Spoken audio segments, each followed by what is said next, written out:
say goodbye to me. I'm leaving here. What do you mean? Where are you going? Where? I don't know yet. I haven't decided. Mr. Frank, you can't leave here. This is your home. Amsterdam is your home. Your business is here waiting for you, Mr. Frank. I can't stay here in Amsterdam. It has too many memories for me. The house we lived in, the school, the street often playing out there.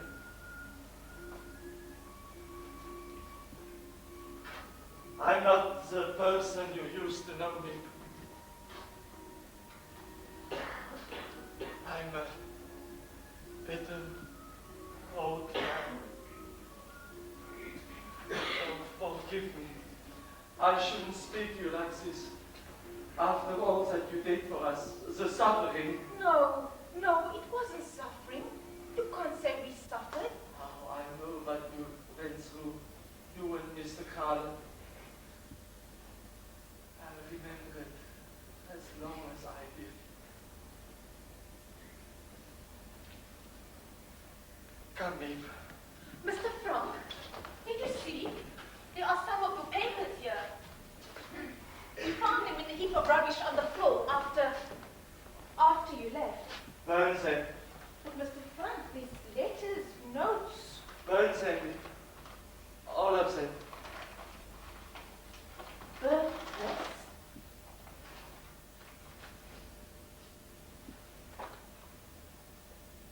Anna's diary.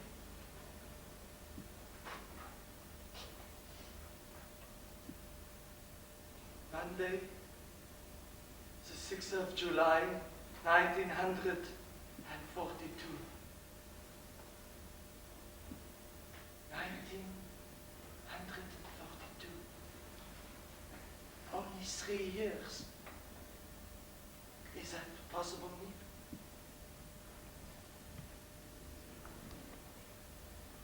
Dear diary, since you and I are going to be great friends, I will start by telling you about myself. My name is Anna Frank. I am 13 years old. I was born in Germany the 12th of June, 1929. As my family is Jewish, we emigrated to Holland when Hitler came to power. My father started a business, importing spice and herbs. Things went well for us until 1940. Then the war came, and the Dutch defeat, followed by the arrival of the Germans. Then things got very bad for the Jews. You could not do this and you could not do that. They forced father out of his business. We had to wear yellow stars. I had to turn in my bike. I couldn't go to a Dutch school anymore. I couldn't go to the cinema, or ride in an automobile, or even on a streetcar, and a million other things. But somehow we children still managed to have fun. Yesterday, father told me we were going into hiding. Where he wouldn't say. At 5 o'clock this morning, mother woke me and told me to hurry and get dressed. I was to put on as many clothes as I could. It would look too suspicious if we walked along carrying suitcases. It wasn't until we were on our way that I learned where we were going. Our hiding place was to be upstairs in the building where father used to have his business. 3 other people were coming in with us, the Van Daans and their son Peter. Father knew the Van Daans, but we had never met them.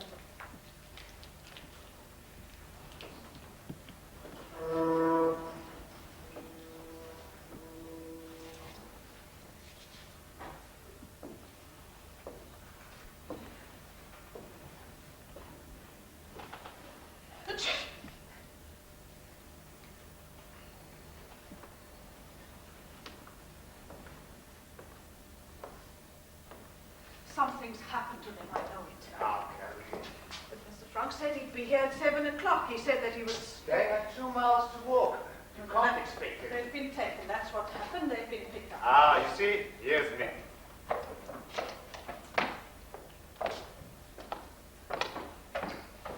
Oh, good morning, Mr. Van Daan. Good morning, Mrs. Van Daan. There were too many of the green police on the street, so we had to take the long way around. Oh, good morning, Peter. Anna? Oh, this is my wife, Edith, Mr. Van Daan, Pleased to meet you. Mrs. Van Daan, and their son, Peter.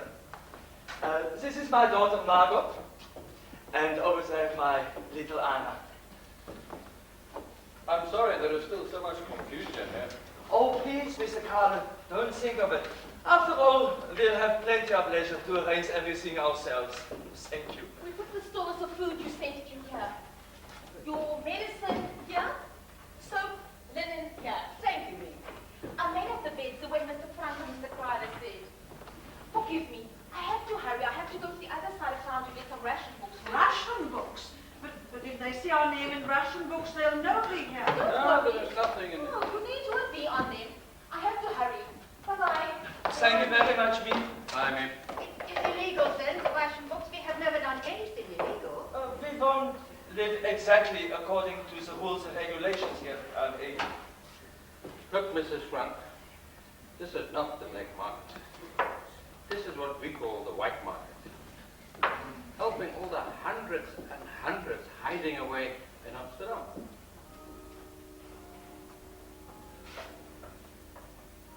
It's Mr. Turin. I must go. I must be out of here and downstairs and in the office before the workmen get here. Now, either me or myself will come up here each day to bring you food and news and to see what your needs are.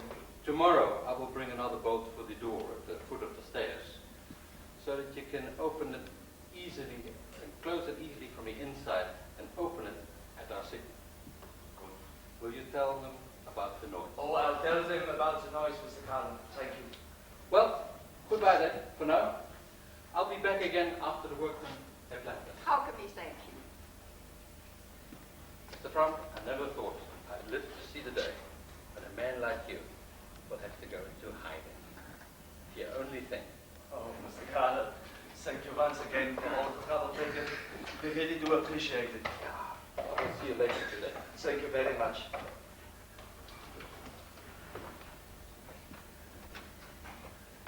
What did he mean about the noise? Oh, first let's take off some of these clothes, shall we? It's a wonder we weren't arrested walking along the street. Petronella and a fur coat in July, and a cat on Peter's crying all the way. A cat? Anna, please. It's all right. I've got you another one.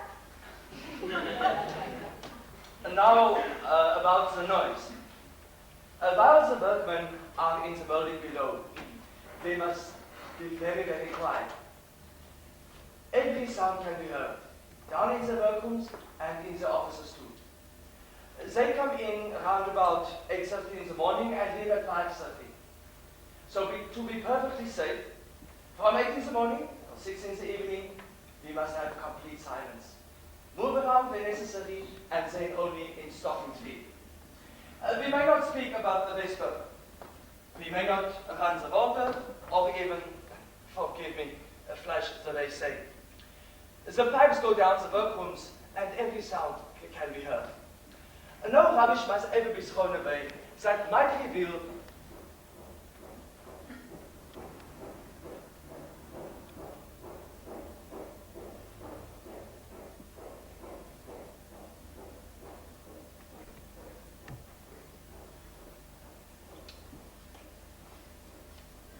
must be thrown away that might reveal that we are here in the building.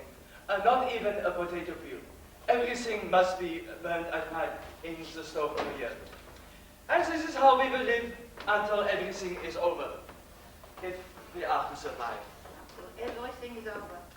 After 6 at night, we can move around. We can talk, we can have a supper, read, play games, just as we would at home. I think it's best if we all go to our rooms and get settled before 8 o'clock. Mrs. Van Daan, You and Mr. Van can go to the upstairs room. I regret it so. There is no room for Peter. But he will be in a room here near us. This will also be our common room, where we will meet just like one big family. But where would you and Mrs. Frank sleep? Oh, this will also be our bedroom. No, that's not right. Yeah, we'll sleep here. Oh, please. You take the room Oh, upstairs. please, Mr. Van I have thought this out for weeks. This is the best arrangement. It's the only arrangement. Never can we thank you, Mr. Frank. I don't know what would have happened to us if it hadn't been for you. Mrs. Van you don't know what your husband did for me. It's the first time I came to this country, knowing no one, not even able to speak the language. I can never repay him for that. May I help you with your things? No, it's all right. Come along with you. You'll be all right, Peter. You're not afraid. Please, Mother. Edith? Oh, you too must have some rest, darling. You didn't close an eye last night. No, you, Margot. I said, Father, wasn't that funny? It was the last night in my own bed, and yet I slept soundly. Oh, I'm glad to hear that, Anna. Now you'll be able to help me straighten things in here. You go to this room and rest for the time being. You are sure? I will tell Foley, and Anna hasn't had her milk yet. Oh, I'll give it to her, Edith. Anna, Peter, I think it's best if you take off your shoes now before you forget. You sure you're not too tired, Anna? No, I feel fine. I'm going to help Father. Peter, I'm glad you are to be with us. Yes, Mrs. Frank. What's your cat's name? Mushy. Mushy. Mushy, mushy, mushy. Oh, I love cats. I have one, a darling little one. But they made me leave her behind. I left some food and a note for the neighbors to take care of her. I'm going to miss her terribly. What's yours, a him or her? He's a Tom, and he doesn't like strangers. Well, then I'm going to have to stop being a stranger, won't I? Is he fixed? Huh? Did you have him altered? No. Oh, you ought to. It keeps them from fighting. When did you go to school? Jewish nation. But that's where Margaret and I go. I never saw you around. I used to see you sometimes You did? in the schoolyard. You're always in the middle of a bunch of kids. Why didn't you ever come over? I'm sort of a lone wolf. What are you doing? I'm taking a tour. But you can't do that. They'll arrest you if you go out without your star. Who's going out? Of course, right. Of course we don't need them anymore. I wonder what our friends will think when they don't show up today. I didn't have any dates with anyone. Oh, I did. You know Yopi Duval? I had a date to go and play ping pong at her house. Do you know her? No. Yopi's my best friend. I wonder what she'll think when she telephones and there's no answer. Probably she'll go over to the house. I wonder what she'll think. We left everything as if we'd suddenly been called away. Breakfast dishes in the sink.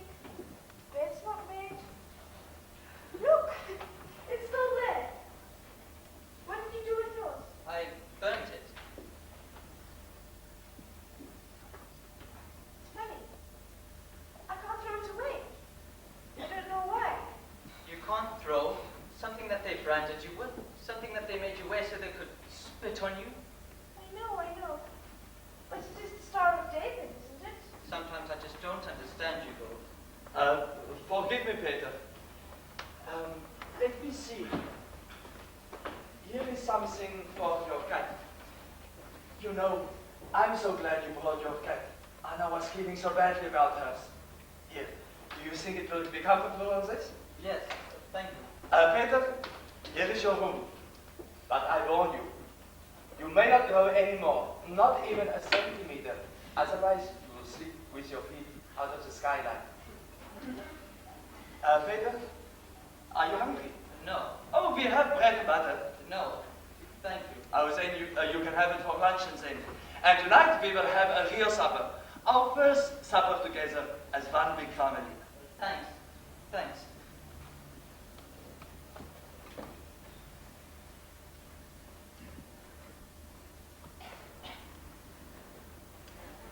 It's a nice boy, Peter.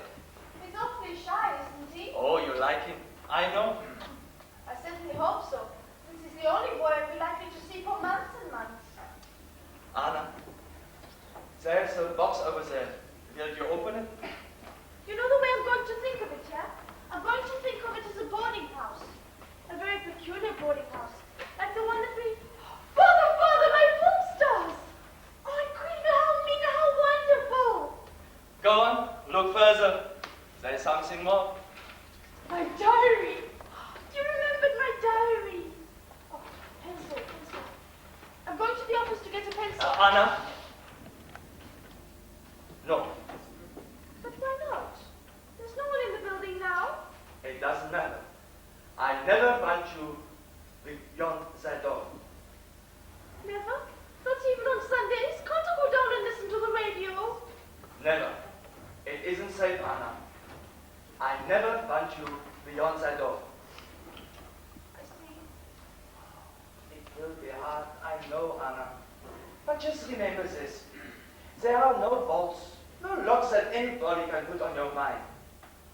It will bring us books. We will read history and poetry and mythology. Oh, here is your milk.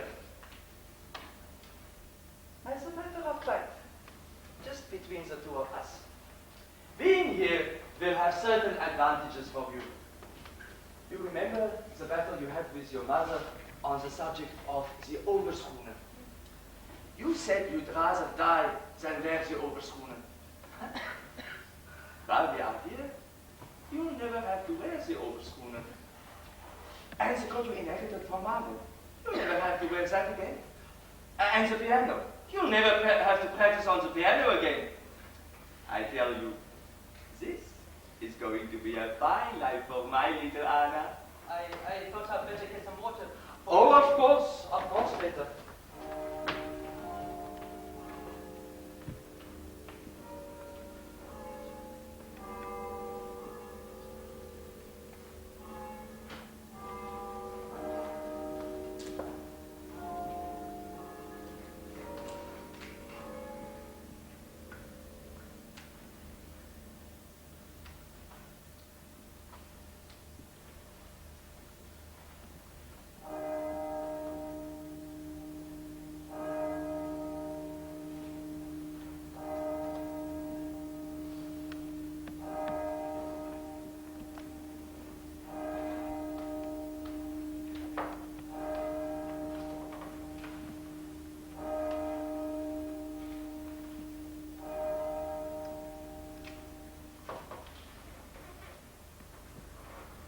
I expect I should be describing what it feels like to go into hiding, but I don't really know yet myself.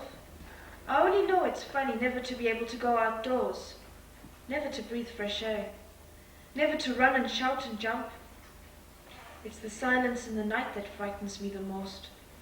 Every time I hear a creak in the house or a step on the street outside, I'm sure they're coming for us. The days aren't so bad. At least we know that Nick and Mr. Crowler are down there below us in the office. Our protectors, we call them. I asked Father what would happen to them if the Nazis found out they were hiding us. Pim said that they would suffer the same fate that we would. Imagine. They know this, and yet when they come up here, they're always cheerful and gay, as if there were nothing in the world to bother them. Friday the 21st of August, 1942. Today I'm going to tell you our general news. Mother is unbearable. She insists on treating me like a baby, which I loathe. Otherwise things are going better. The weather is lovely and warm.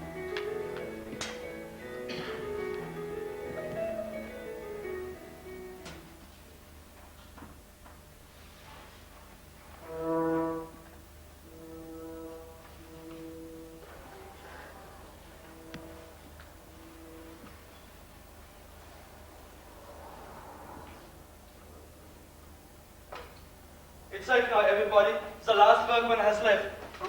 And I'm first for the day's sake. 6 o'clock, school's over, Margot.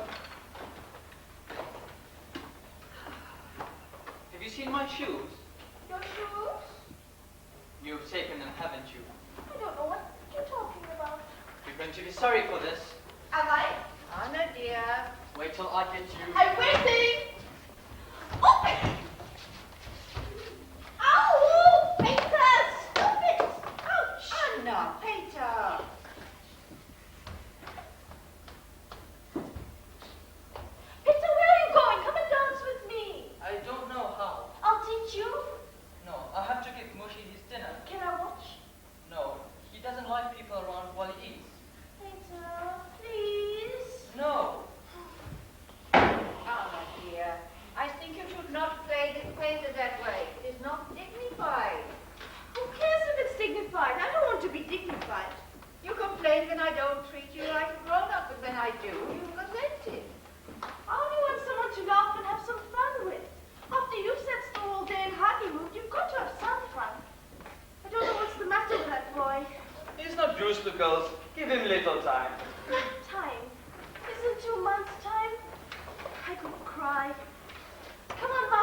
cat and his work not done.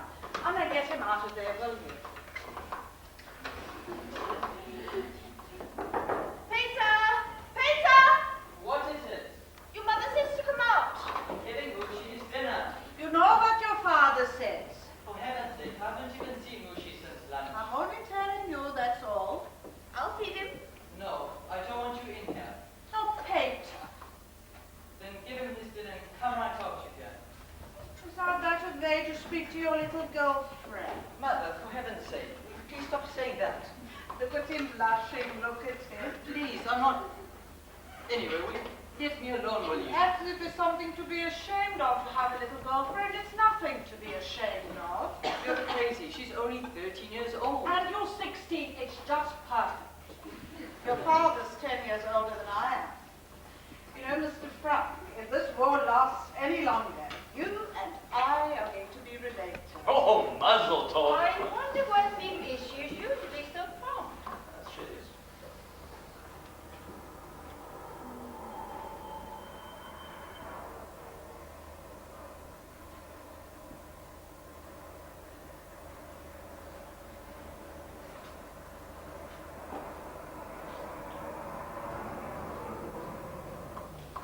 Good evening, everyone.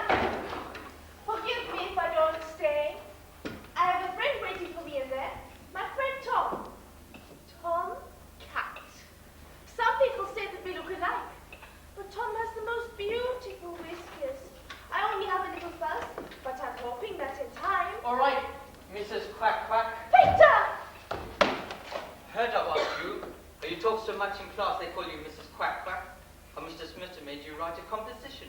Quack Quack, says Mrs. Quack Quack. Well, go on then. Tell them the rest.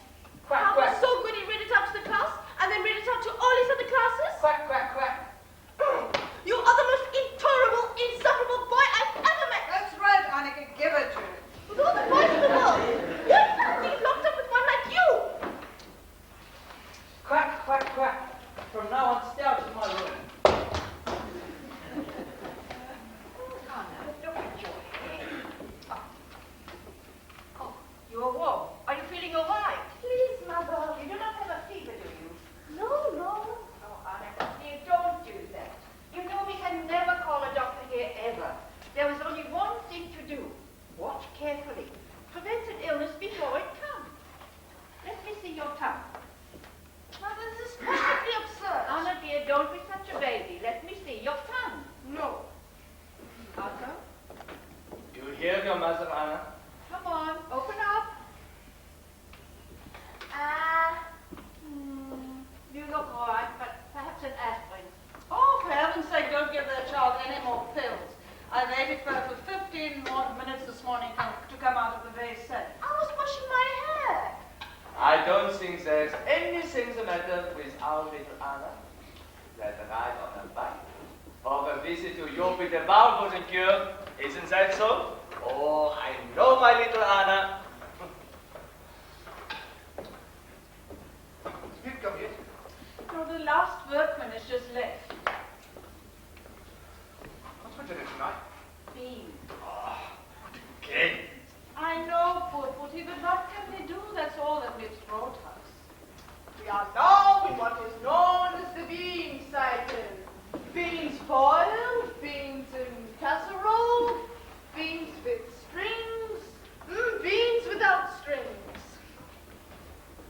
I saw you in there playing with your cat. Oh, he was only in there for a few minutes, putting his coat away. He's been here all the time doing his lessons. Anna, you got an excellent pure history paper today. A very good for Latin. How about algebra? Oh, the algebra. I have to make a confession. Up until now, I've managed to stay ahead of you with the algebra. But today, you caught up with me. We leave it till Margot to correct. Isn't algebra vile, Pim? Oh, vile, Anna. How did I do? Excellent, excellent, excellent. You were supposed to use the subjunctive here, look here, in this sentence. Should I? I thought... Mrs. Van Daan, may I try on your coat? No, Anna. I don't mind, but you'll be careful with it. My father gave gave it to me the year before he died. He always bought the best that money could buy. Mrs. Van Dyne, did you have a lot of boyfriends before you were married? Oh no, that is a personal question. No, I wouldn't mind. Where do you ask personal questions? When I was young, our house was always swarming with boys. And when I was young... Oh, God, not again. Oh, shut up. One summer, we had this house in Hilversum, and the boys came buzzing around like bees around a jam pot. And I was 16. They were wearing our skirts very short in those days, and I had good-looking legs. I still have them. I may not be as pretty as I used to be, but I still have my legs. How about it, Mr. Frank? All right. We see you then. I was speaking to Mr. Frank, not to you. Mother, for heaven's sake. I embarrass you, do I? But I just hope the girl you marry one day has as good. My father was so worried about me with all these boys swarming around the house that he told me, if any one of them gets fresh with you, you say to him, remember, Mr. So-and-so, remember, I'm a lady. Remember, Mr. So-and-so, remember, I'm a lady. Look at you talking that way, Frank. Don't you know she puts all in that diary? No, not if she does. I'm only telling you the truth. Would you mind, Peter, if I move you over to the couch? Mick must have the radio on downstairs. Haven't you finished yet? No. You should be ashamed of yourself. All right, I'm a dunce. I'm a hopeless case. No, you're not a dunce. You mustn't speak that way. It's only that you don't have any help like the girls do. Maybe you'd like to help him, Mr. Frank. Oh, I'm sure that his father can help. No, not me. I can't do anything with him. He won't listen to me. But you go ahead if you want. What about it, Peter? Shall we make our school Shall we make our school co-educational? You're an angel, Mr. Frank, an absolute angel. Oh, Mrs. Van Dyne. Why didn't I meet you before I met the one over there?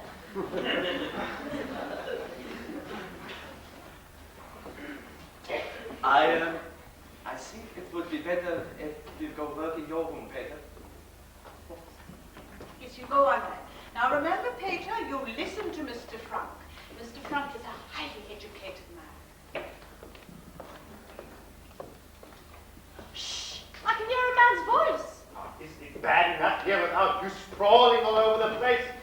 You know, you wouldn't be so bad-tempered if you didn't smoke so much. Am I smoking? Do you see me smoking? Don't tell me you smoked up all those cigarettes. It only brought me one packet. It's a filthy habit anyway, and it's a good time for you to break Stop it, please. You realize that you're smoking up all our money. Will you you realize shut up? What are you staring at? I've never heard grown-ups quarrel before. I thought only children quarreled. This is not a quarrel. It's a discussion. I've never heard children so rude before. Me? Rude? Anna, will you bring me my knitting? I must remember when Mick comes to ask her to bring me some more wool. And I need some hairpins and some soap. I'll make a list. Anna, do you have some library books for me when she comes? It's a wonder that Mick has a life of her own, the way we make her run errands for us. Please, Mick, get me some starch. Take my hair out and have it cut. Tell me the latest news, Mick. Did you know she was engaged to a man named Dirk?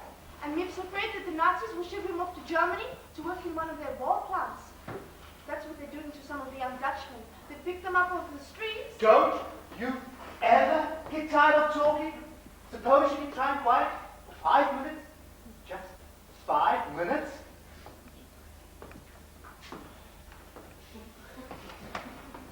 Come here, Anna, and fetch your glass of milk. Talk. I never had heard such a kid before. Where's Marty?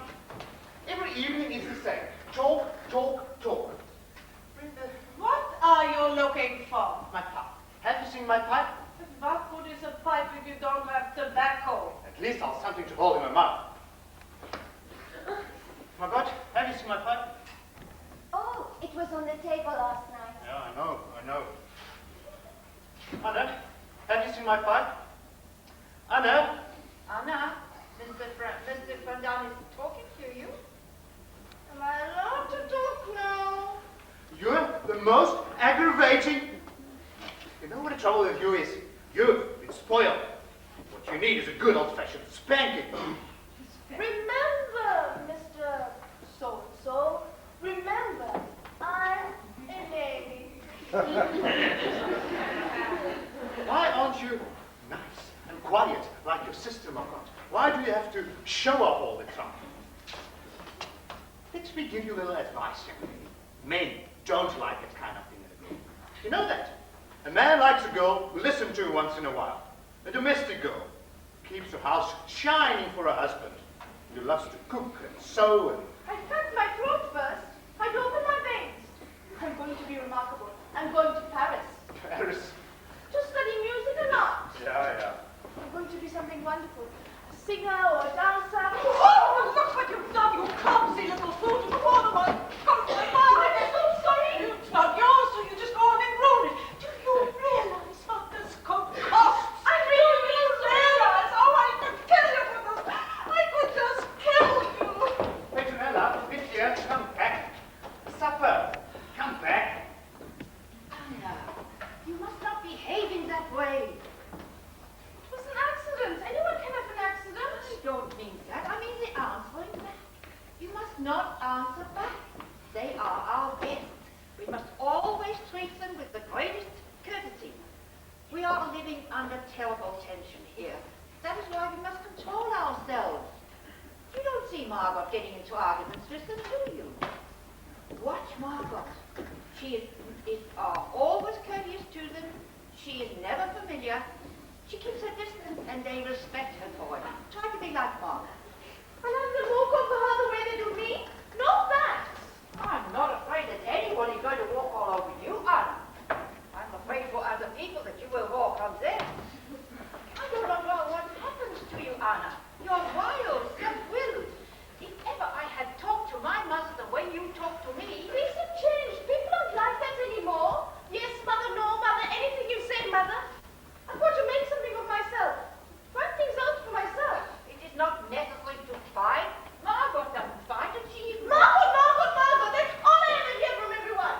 How wonderful Margot is. Why don't you be like Margot? Oh, come on, Anna, don't be No! Everything you do is right and everything I do is wrong. I'm the goat around here. And you're all against me. You worst of all. Let us put some soup on the stove if anyone cares to eat. Margot, will you take the bread out? I don't know how we can go on living this way. I cannot say a word to Anna. She flies at me. You know, Anna. Half an hour, she'll be out here laughing and joking. And then they'll lie down. I told your father it would not work, but no. He said he had to ask them. He said. He owed it to him, he said. Well, now he knows that I was right. All this bickering, this quarreling. Whenever I hear that sound, my heart stops. It's me. Father, Thank you, Margot. Do you have your list ready? I'll get my books. Here's your list. Oh, thank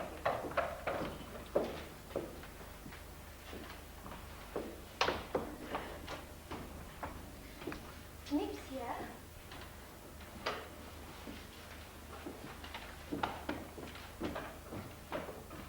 Is it me?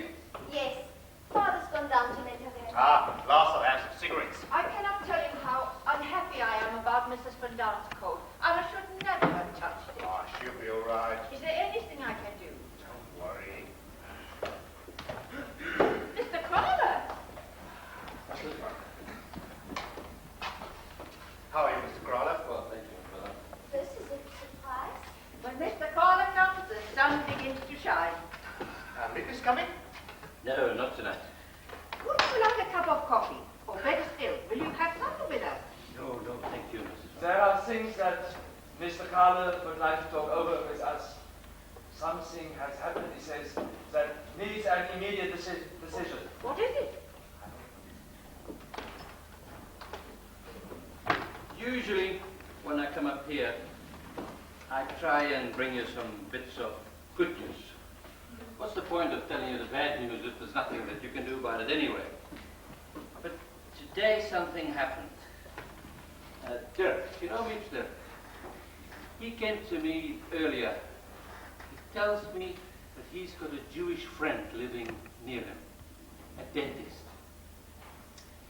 And he says this man is in trouble. And he begged me, is there anything that I could do to help him? Could I find him a hiding place? So, I've come to you. I know it's a terrible thing to ask of you, seeing the way that you're living, but would you take him in with you? But of course, Mr. Carter, of course. It will only be for a night or two until I find him some other place. That's fine. This happened so suddenly, I just didn't know where to turn. Well, where is he? He's downstairs in the office. Oh, you go fetch him, Mr. Carter. His name is Dissel. Jan Dissel. Dessel? I think I know him. You go down and fetch him. Forgive me. I spoke before consulting you, but I knew you feel the same way as I do. You don't have to consult anyone. This is your place. You have the right to do exactly as you please. The only thing I feel, there's a little food as it is. Taking another person? He can stretch the food a little, Mr. Padan. It's only for a few days. You want to make a bet? I think it is fine to have him, but Otto, but where are you going to put him? Where? He can sleep in my bedroom. I can sleep on the floor. I wouldn't mind. Oh, that's very good of you, Peter. But your room is too small, even for you. I have an idea. I'll come in here with you and Mother, and Margaret can take Peter's room, and Peter can come into our room with Mr. Dussel. That's right. We could do that. No. You don't sleep in that room, Margot. Neither you nor Anna. Moshe has caught some rats in that room. Peter doesn't mind this. Very great. Then how about this? I'll come in here with you and Mother, and Mr. Dussel can have my bed. No. Margaret will come in here with us, and he can have her bed. It is the only bed. Margaret, bring your things. Anna, help her. Why, Margaret? Why can't I come in here? Because it would not be proper for Margaret to sleep with a man. Oh, please, Anna, don't argue, please. Anna, you don't mind sharing your room with Mr. Dussel? No, of course not. Good. Aiden, where is the cognac? But it is there, but Otto, I was saving it in case of sickness. I don't think we have a better time to use it. Peter, will you bring me 5 glasses, please? Thank you. What's going on? What's happening? Someone's moving in with us. In here? Oh, it's only for a night or two, until Mr. Carter finds him another place. Yeah. Oh, Mr. Carter. Oh, please come in. This is Mr. Frank. Mr. Dussel? Mr. Otto Frank? That's right. May I take your things? Peter, thank you. Mr. Dussel, this is my wife, Edith.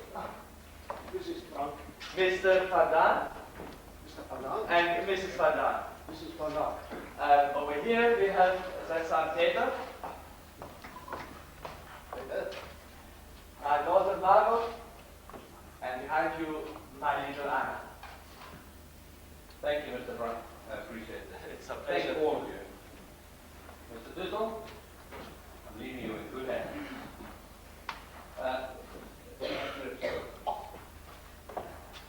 However can I take you? Mr. Carla and me are our lifeline. Without them, we could not live. Please, you make it sound so heroic.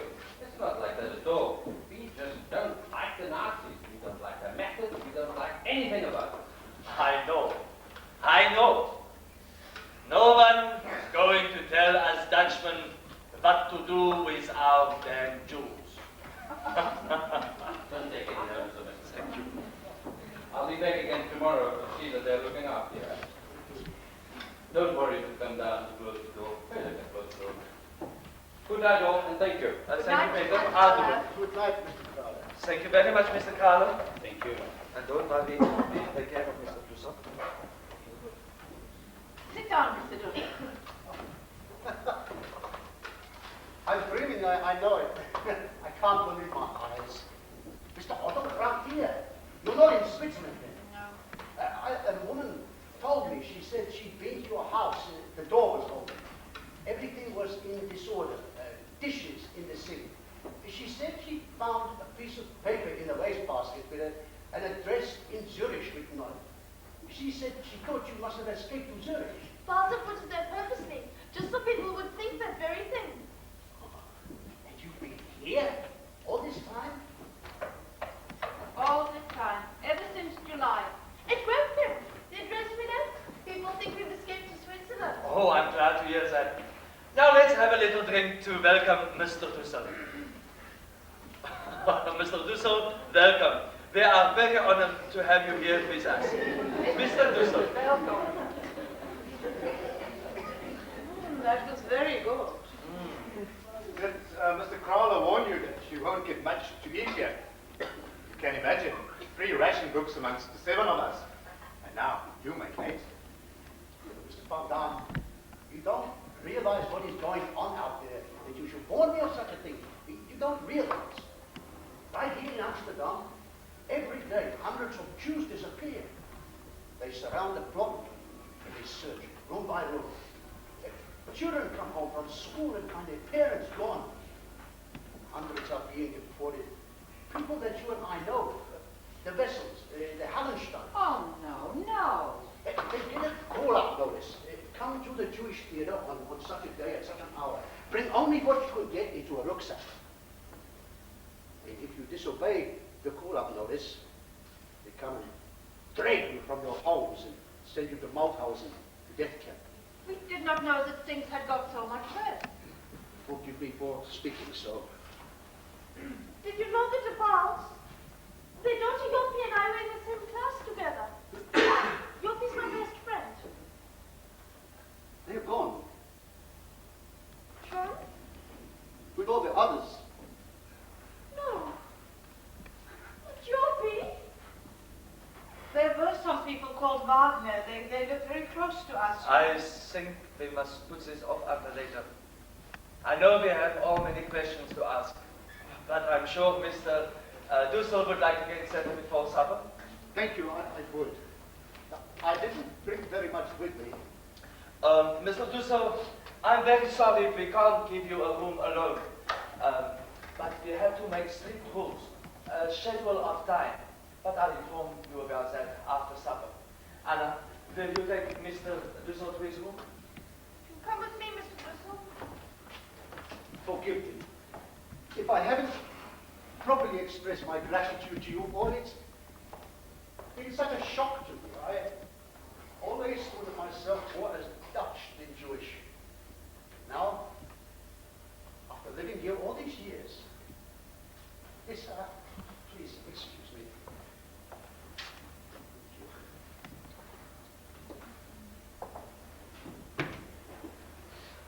Well, here we are.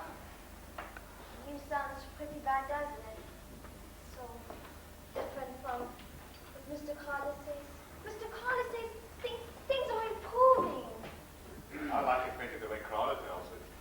You're going to share a room with me. I'm a man who's always lived alone. I never had to adjust myself to other people. I hope you'll bear with me until I learn. Let me help you. Do you always live alone? Have you no family at all? No one. How dreadful. You must be terribly lonely. Oh, I'm used to it. I don't think I can ever get used to it. Don't you even have a pet? No. Can't you a dog? Bearing animals give me an allergy. They cause me to have asthma. Peter has a cat. Here? Is it here? Yes, but we hardly ever see it.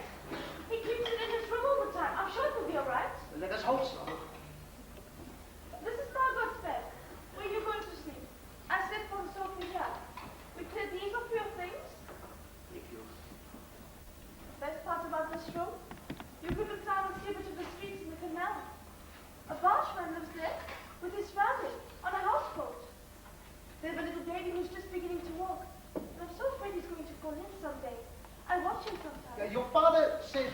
something about the schedule of time. It's mostly about the times we have to be quiet. And to use the say. You can use it now if you like. No, thank you. About this room, the way Margaret and I did it. She had it to herself in the afternoons for studying, reading, lessons, you know. And I took it in the mornings. Would that be all right with you?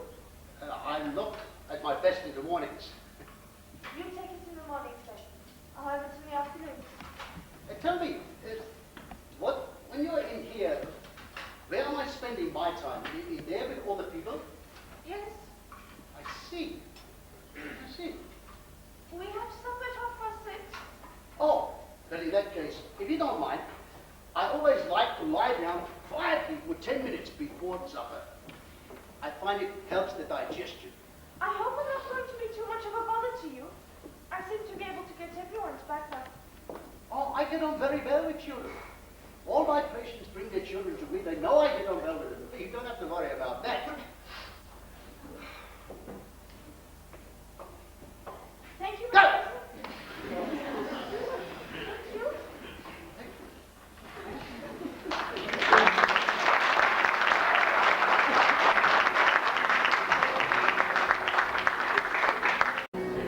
Monday, the 21st of September, 1942. Mr. Dussel and I had another battle yesterday. Yes, Mr. Dussel. According to him, nothing, I repeat, nothing is right with me. My appearance, my character, my manners. While he was going on at me, I thought, sometime I'll give you such a smack that you'll fly right up to the ceiling. Why is it that every grown-up thinks he knows the way to bring up children? Particularly the grown-ups that never had any. I keep wishing Peter was a girl instead of a boy. Then I would have someone to talk to. Margaret's a darling, but she takes everything so seriously. To pause for a moment on the subject of Mrs. Van Daan, I must tell you that her attempts to flirt with father are getting her nowhere. Pim, thank goodness, won't play.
Go back to your beds.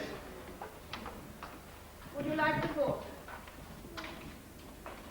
Oh, darling, was it a bad dream? What if you told me about it? I'd rather not talk about it. Try to sleep. I will sit right here next to you till you fall asleep. You don't have to. But I would like to stay here with you. Very much, really. I'd rather you didn't. Good night, dear. You will be all right. There is nothing that you want. Will you please not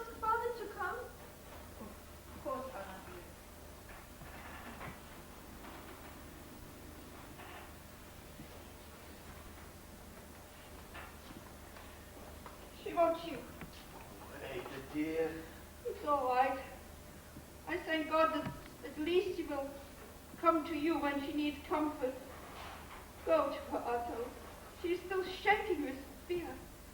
Go to her.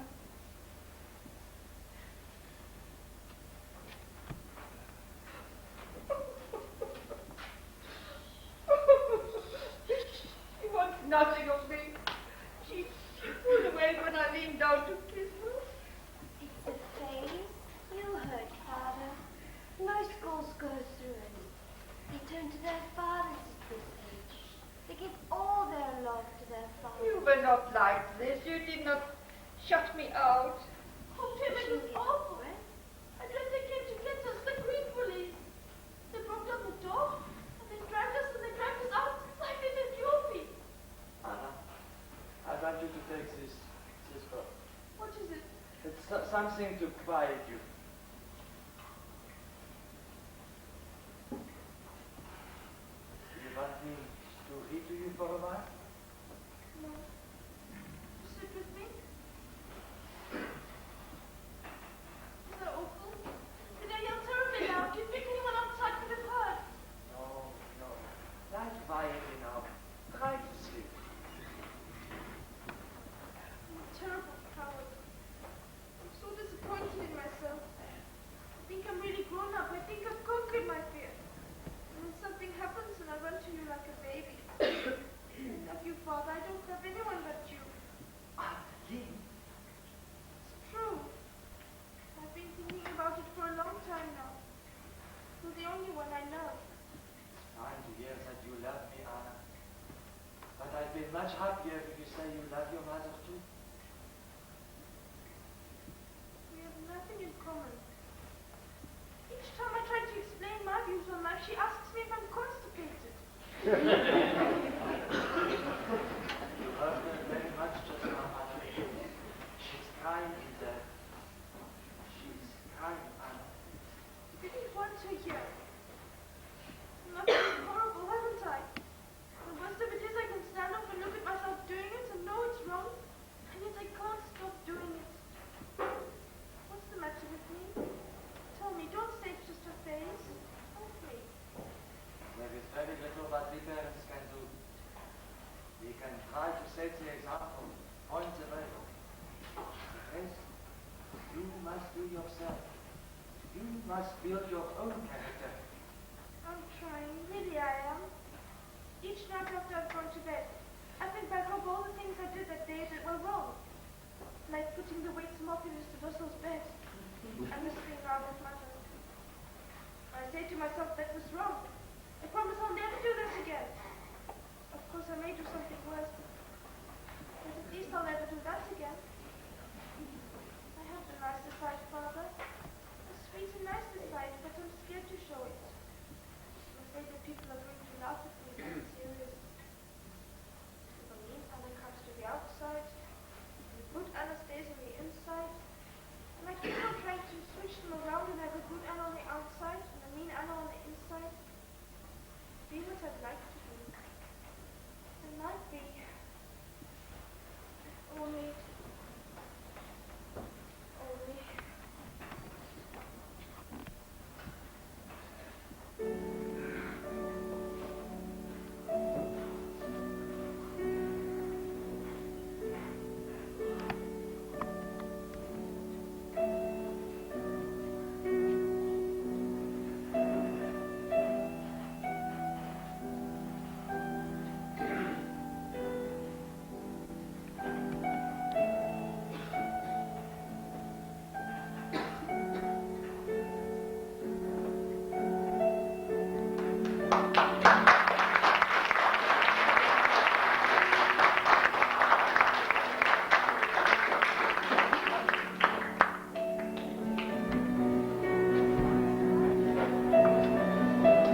air raids are getting worse. They come over day and night. The noise is terrifying. Pim said it should be music to our ears. The more planes, the sooner will come the end of the war. Mrs. Van Daan pretends to be a fatalist. What will be, will be. But when the planes come over, who is the most frightened? No one else but Petronella.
November 1942.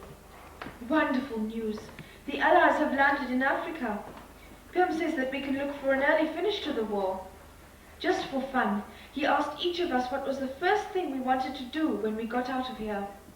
Mrs. Van Daan longs to be home with her things. Her needlepoint chairs, the Bachstein piano her father gave her. The best that money could buy. Peter would like to go to a movie. Mr. Dussel wants to get back to his dentist's stroll. He's afraid he's losing his touch. For myself, there are so many things. To ride a bike again. To laugh till my belly aches. To have new clothes from the skin out. To have a hot tub filled to overflowing and wallow in it for hours. To be back in school with my friends.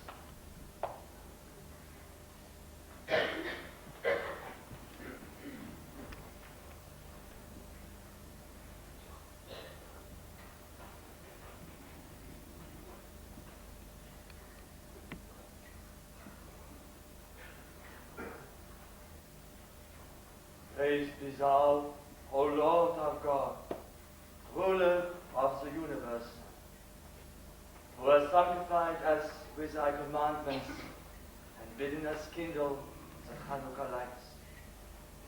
Praise be thou, O Lord our God, ruler of the universe, who hast brought about wondrous deliverances for our fathers in days of old. Praise be thou, O Lord our God, ruler of the universe, that thou hast given us life and sustenance and brought to us this happy season. Amen. Amen.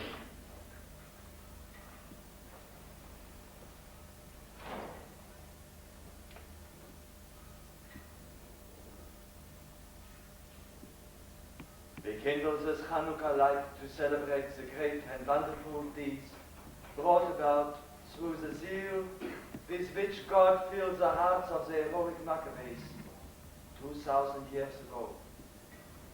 They fought against indifference, against tyranny and oppression, and they restored our temple to us. May these lights remind us that we should ever look to God. Thence cometh our help. Amen. Amen.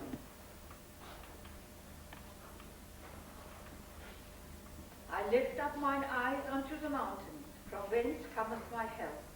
My help cometh from the Lord who made heaven and earth. He will not suffer thy foot to be moved. He that keepeth thee will not slumber. He that keepeth Israel does neither slumber nor sleep. The Lord is thy keeper. The Lord is thy shade upon thy right hand. The sun shall not smite thee by day, nor the moon by night. The Lord shall keep thee from all evil. He shall keep thy soul. The Lord shall guard thy going out and thy coming in, from this time forth and forevermore. Amen. Amen. It is not yet time. There's lots more stones and presents. Presents? Oh, not this year, unfortunately. But always on Hanukkah, everyone gives presents, absolutely everyone. Oh, like St. Nicholas then.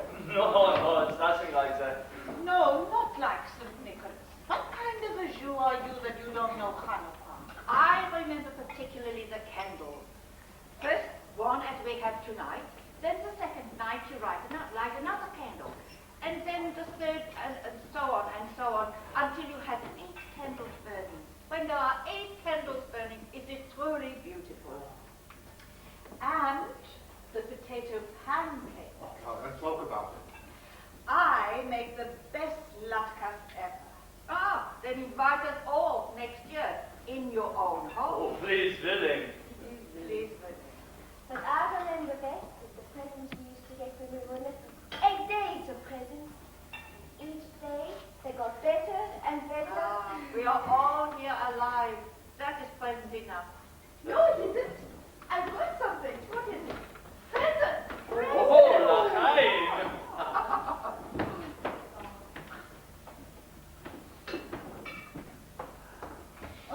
Look at that. Oh, Anna. Oh dear, they're all mixed up. This one's for you, Mother. Read it out loud. You have never lost your temper. You never will, I fear. You are so good, but if you should put all your crosswords here. What is it? And your crossword puzzle, wherever did you find it, Anna? Oh, it isn't a new one. It's one you've already done. So I'll rub this out. Have you waited out? You can do it all over again. Well, thank you. You would never know it was you. Yours, Mrs. Van Daan. Oh, Hanukkah. What is this? This is awful. I didn't get anything for anyone. Oh, this is all Anna's idea. What is it? It's hair shampoo. I mixed some of the odds and ends of my soap and some of my toilet water. I wanted to write a poem with everyone, but I didn't have enough time. Yours, Mr. Van Daan. This is really something. Something you want more than anything. Look, cigarettes. Cigarette. Oh, wonderful, isn't it? Tim found some old pipe tobacco in the pocket lining of his coat, and we made them. Or rather, Tim did. Oh, come on, put it out it. Yes, Mr. Van Daan liked it. Go on, Mr. Van Daan. There's a little fluff in it, but not much. It works. Yeah, well, look at him. Thank you, Anna. Thank you. And this is for you, Mother. Hanukkah greetings. Oh, here is an IOU that I promised to pay. 10 hours of doing whatever you say. Signed, Anna Frank. Oh, Anna. 10 hours of doing what you're told? Anything you're told? That's right. You wouldn't want to sell that now, Mr. Frank. Never. This is the most precious gift I have ever had. Hanukkah, I wasn't supposed to have a present. It's a muffler to put around your neck. And it's fit each night after I've gone to bed in the dark. I'm afraid it looks better, Madame. Oh, it's fine. It fits me perfectly. Thank you, Hanukkah. Thank you, my dear. And she did it all herself. I know. This is for Moshe. On behalf of Mushi, I thank you. Yours. From Mrs. Quack Quack. Well, aren't you going to open it? I'm scared to. I know something's going to jump out and hit me. Oh, no, you don't have it, really. Oh, I've opened it. Look, it's a razor. I bet you didn't make that out of oxygen. Maybe got it for me. Second hand. For what? Will you want the razor? Look at this upper lip. It's the beginning of a mustache. You want to get rid of that? You put some milk on it, let the cat pick it off. Think you're funny, don't you? Look, he can't wait. He's going to try it out. You're going to give Mushi a present. Fish, you know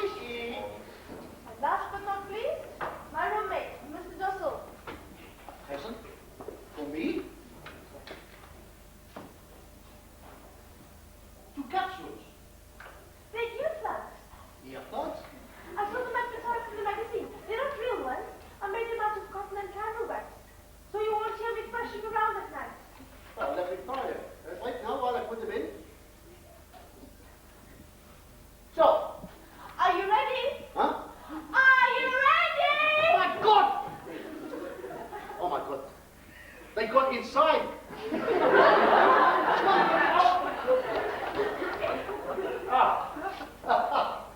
Thank you, Anna. Thank you. Real Hanukkah. Oh, wonderful. And now for the Hanukkah song. Do you know the song, Mr. Russell? The song is the whole thing. I don't think we must sing the song tonight, Anna. Mr. Russell, you say it's a song of rejoicing, of jubilation. And one is apt to become too enthusiastic when you sing the song. Oh, please, Father, please, can't you sing the song? Oh, very well, Anna. But I'll keep an eye on you, and when you sing too loudly, say Get that cat out of here! How many times have I told you? What's the matter with you? Haven't you got any sense? Get that cat out of here! Cat? You heard me. Get it out of here. I have no cat. It doesn't have to be a cat. Just as long as he comes out of the room. Don't worry, you won't be bothered anymore. We're getting rid of you. Ah! At last you listen to me. I'm not doing it for you. That's all in your mind. All of it. I'm doing it because I'm sick of seeing that cat eating all our food. That's not true. Only give him bones and scraps. Ah, don't tell me. He gets fatter every day. The damn cat looks bigger than any one of us. Up he goes tonight. No, no. Mr. Van Daan, you can't do that. That's Peter's cat. Peter's cat. Peter loves that cat. Anna. If he goes, I go. Go. Go. You're not going and the cat's not going. Now, come on everyone, this is Hanukkah. It's a time to celebrate. What is wrong with you people? Come on, Anna, let's have the song. Oh, Hanukkah, Hanukkah, the sweet sound. I think it's better if we blow out the candle. Then we will have something for tomorrow night too. But Father, you're supposed to make them burn themselves out. Oh, I'm sure God understands shortages. We praise thee, O Lord our God, that thou hast sustained us and permitted us to enjoy this festival celebration again. Amen.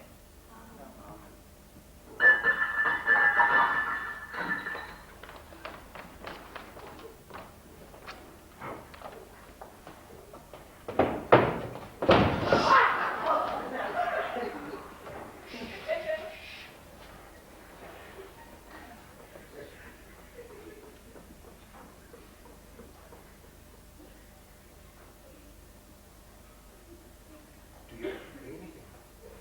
I think they've gone. It's the grain police. They found us. If they had found us, they wouldn't have been up here by now. They wouldn't have left. I know it's the green police. They've just gone for help. They'll be back. That's all. Or it might be the Gestapo. We're looking for papers. Or maybe it's looking for money. We've got to do something quickly before they come back. There isn't anything to do. Just wait. Oh, get the water. Agent, please get help the me. water. No, no one's going to run for water. If they have found us, they have found us. Get the water, Margot. I'm going down. No, Father, no, don't go. There may be someone down there waiting. It may be... Margot, this is Saturday. We cannot wait until Monday when we or Mr. Carter come and tell us what has happened. We cannot live in this uncertainty. No. Margot, I have to go down. Hush, darling, hush. Margot, stay close to me. Putty, there is our money. Get our money. I believe you could buy the green police off so much ahead. Go upstairs and get our money. Keep quiet. You want to be dragged off to a concentration camp. Are you just going to stand there and wait for them? Why don't you keep quiet? Please, Mr. Van Daan, please get Father. I'll go. Haven't you done enough?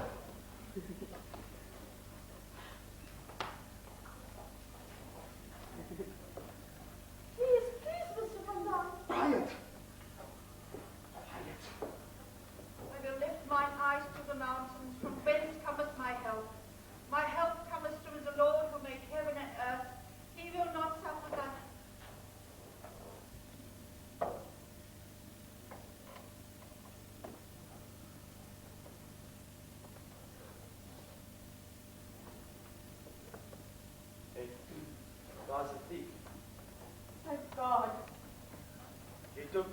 matchbox and the radio.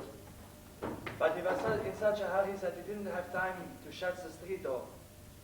It was still swinging wide open. I think it would be better if we have some light now. Are you sure it's all right? The danger has passed. Don't be so terrified, Anna. We're safe again. Who said the danger has passed?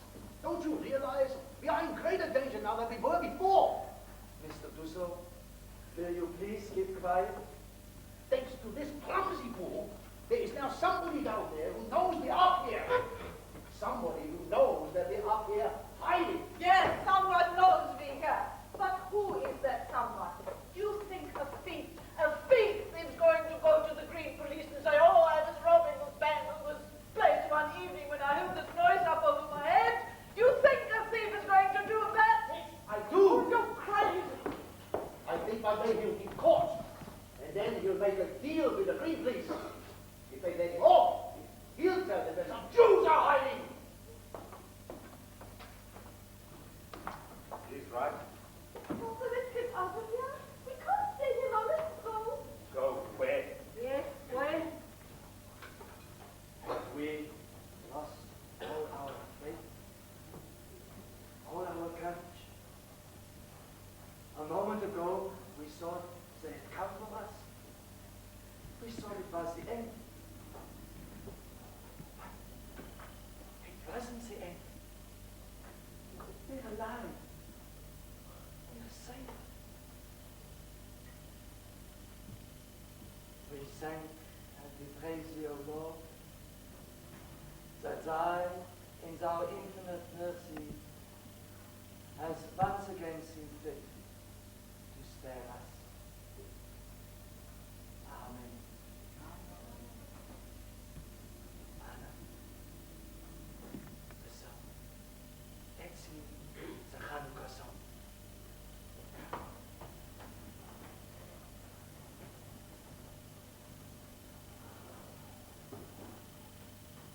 Oh.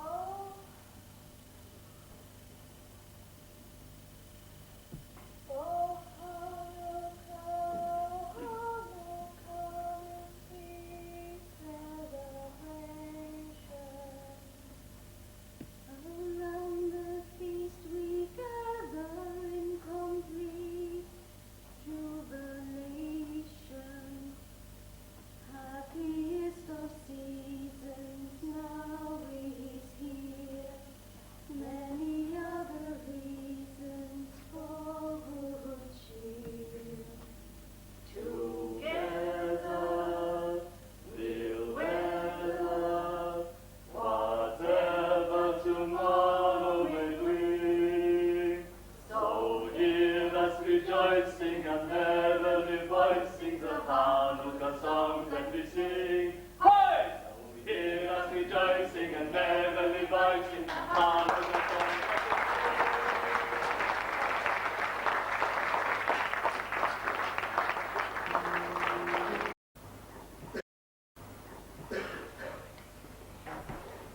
Saturday, the 1st of January, 1944. Another new year has begun, and we find ourselves still in our hiding place. We've been here now for 1 year, 5 months, and 25 days. It seems that our life is at a standstill. We are all a little thinner. The Fondowns' discussions are as violent as ever. Mother still does not understand me, but then I don't understand her either. There is one great change, however, a change in myself. I read somewhere girls of my age don't feel quite certain of themselves, that they become quiet within and begin to think of the miracle that is taking place in their bodies. I think what is happening to me is so wonderful, not only what can be seen, but what is taking place inside. Each time it has happened, I have a feeling that I have a sweet secret. And in spite of my pain, I long for the time when I shall feel that secret within me again.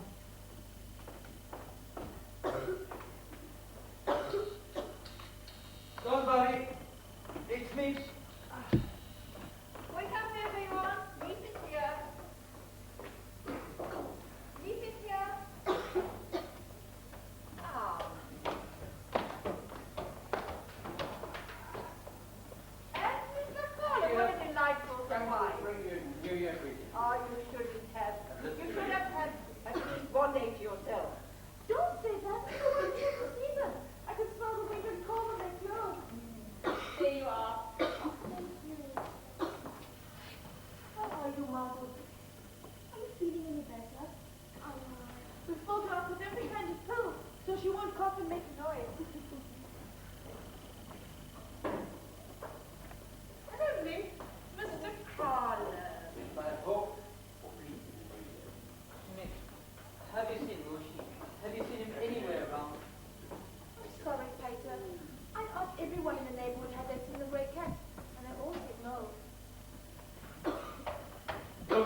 8.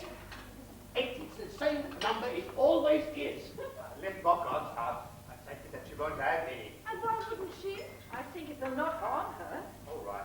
I just didn't want her to start cussing again, that's all. Please, Mrs. Frank must get the cake. What's the difference? It's not Mrs. Frank's cake, it's for all of us. Mrs. Frank divides things better. What are you trying to say? Don't I always give everybody exactly the same? Forget it, Gary. No, I want an answer. Don't I? Yes, you always give everyone the same. Except Mr. Fontaine usually gets a little bit more.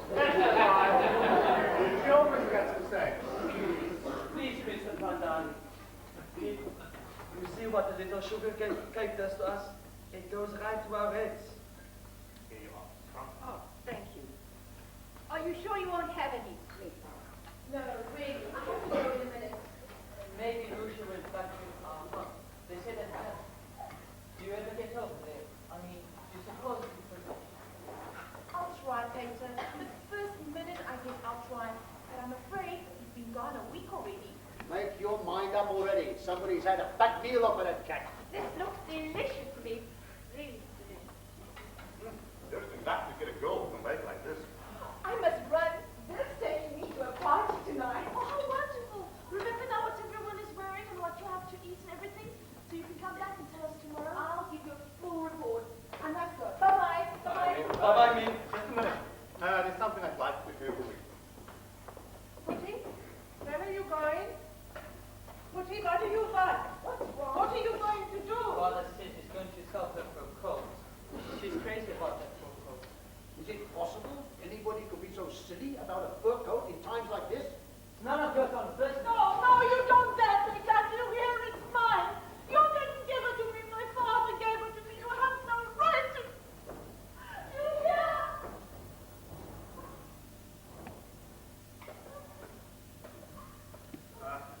Just a little discussion about the advisability of selling this coat. As I've often warned Mrs. Fontaine, it's very selfish of her to keep it when there are people outside in desperate need of clothing. So, if you will, please, to sell it to us, it should fetch a good price. Oh, and if you can get me some cigarettes, I don't mind what kind they are, just get all you can. I'll try, Mr. Van Daan. It's terribly difficult. Goodbye. Goodbye. Goodbye, me. Thank you very much for that Are you lovely sure you cake. won't have some cake, Mr. Duke? No, thank you, Mrs. Frank. Are you still feeling badly? What does the doctor say? I haven't been to see him. Oh, now, no. Mr. Carter. I have tried. These days you can't get near a doctor, you know. They're so busy. For weeks I've been trying to get one on the phone, and finally I've got one, and I told them I wanted the appointment because I wasn't feeling so well. Do you know when he answered over the telephone? Stick out your tongue. Mr. Frank, I've got some contacts. I wonder if you would mind just going over them with me. Oh, of course, Mr. Carter. You could go downstairs. Forgive us, I won't keep him a minute. What's happened? Something happened, hasn't it, Mr. Carter? No, really. Nothing. I just want your father's advice. No, something's gone wrong, I know it. Mr. Carter, if it concerns us here, it's better that you're all here. The children. But they could imagine could be worse than any reality. What? It concerns a man in store. I don't know if you remember him or not. Carl. Heavy set. About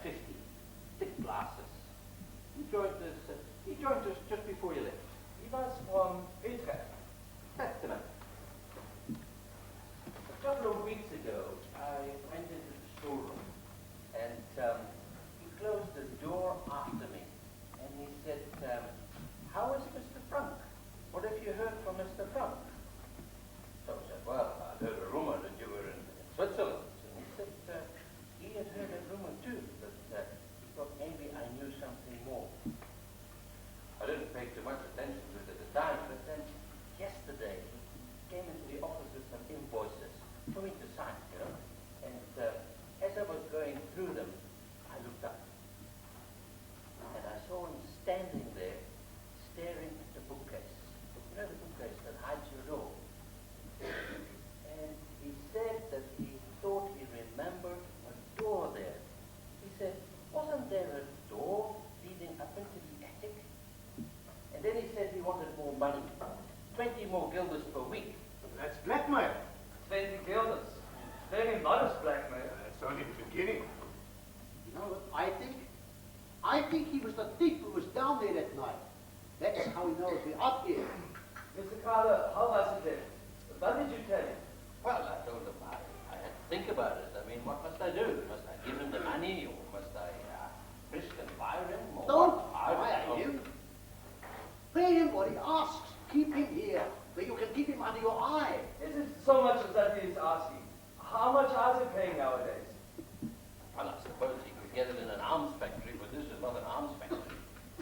On the other hand, I just don't know really, or if he doesn't. Mr. Carter, offer him half. We'll soon find out if it's blackmail or not. And if it is, we got to pay him, haven't we? Anything he wants, we got to pay. Mr. Trousseau, let's decide that when the time comes. This could be all in my imagination. You get to a stage these days that you just suspect everything and everybody. You know, again and again, at the slightest look or word, I find myself wondering, you know, maybe somebody knows more than they should, you know. But, I thought I heard the telephone ring. What does it mean, the telephone ringing on a holiday? oh, that must be my wife.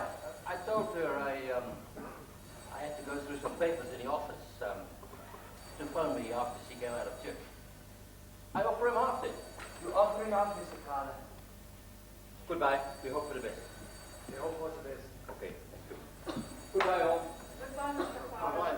Thank you very much. It's a pleasure. Thank you for your advice. We got your son to thank for this. You take my word for it. It's only the beginning. Sometimes I wish Dan would come on over here. Marco! Well, then at least we'd know where we were. You ought to be ashamed of yourself talking that way. Think how lucky we are. Think of the thousands dying in the war every day. Think of the people in the concentration camps. What's the good of thinking of misery when you're already miserable? That's stupid. Oh, Anna. You're young, Margaret, Peter, and I. Your grown-ups have had your chance. But look at us. If we begin thinking of all the horror in the world, we're lost. We're trying to hold on to some kind of ideals when everything, hopes, ideals are being destroyed. We weren't around when the war started, so it's not our fault. Anna. Don't take it out on us. Talks that we started the war. Did we start the war? She left okay.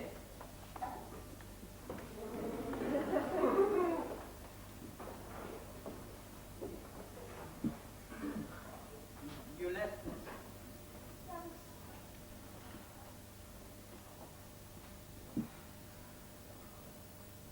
I thought you were fine just now. You know just how to talk to them. You know just how to say it. I'm no good. I never can think, especially when I get mad. That Dussel saying that about Mo, she saw me eating and just wanted to hit him. I just wanted to give him such a that he. That's what I used to do at school when there was an argument. That's the way I was here. And an old man like that wouldn't be so good. You're making a big mistake about me. I do it all wrong.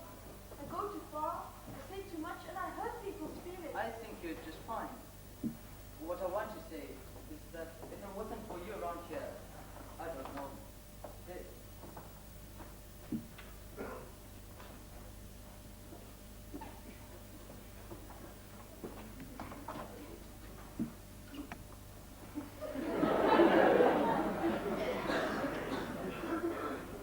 Do you really mean it? I said it, didn't I? Thank you, Peter. You've got quite a collection. Would you like some of yours? I could give you some. Even though you spend enough time in there doing nothing else, It's easier. A fight starts or an argument. I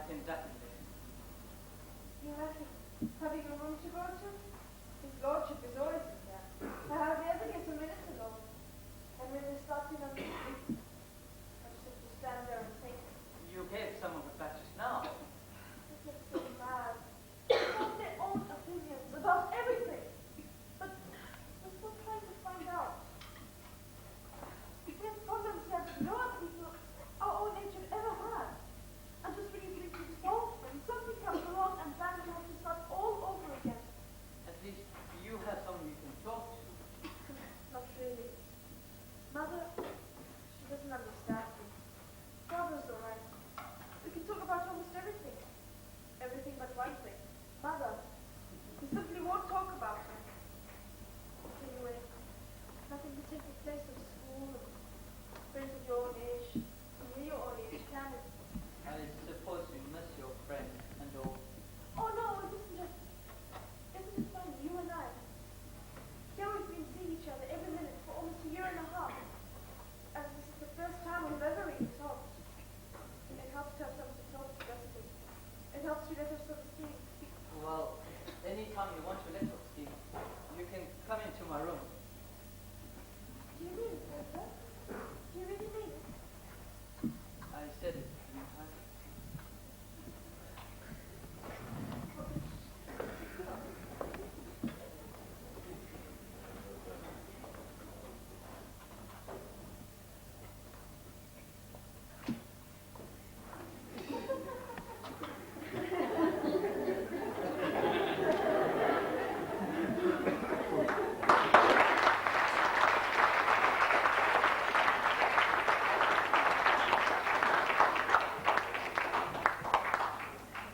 We've had bad news. The people from whom Mip got our ration books have been arrested. So we've had to cut down on our food. Our stomachs are so empty that they rumble and make strange noises, all in different keys. Mr. Van Daan's is deep and low, like a bass fiddle. Mine is high, whistling like a flute. As we all sit around waiting for supper, it's like an orchestra tuning up. It only needs Toscanini to raise his baton, and we'd be off on the ride of the Valkyries. Monday, the 6th of March, 1944. Mr. Crowler is in hospital. It seems he has ulcers. Pim says that we are his ulcers. Mip has to run the business, and us too. The Americans have landed on the southern tip of Italy. Father looks for a quick finish to the war. Mr. Dutton is waiting every day for the warehouse man to demand more money. Have I been skipping too much from one subject to another? I can't help it. I feel that spring is coming. I feel it in my whole body and soul. I feel utterly confused. I am longing, so longing, for everything, for friends, for someone to talk to, someone who understands, someone young, who feels as I do.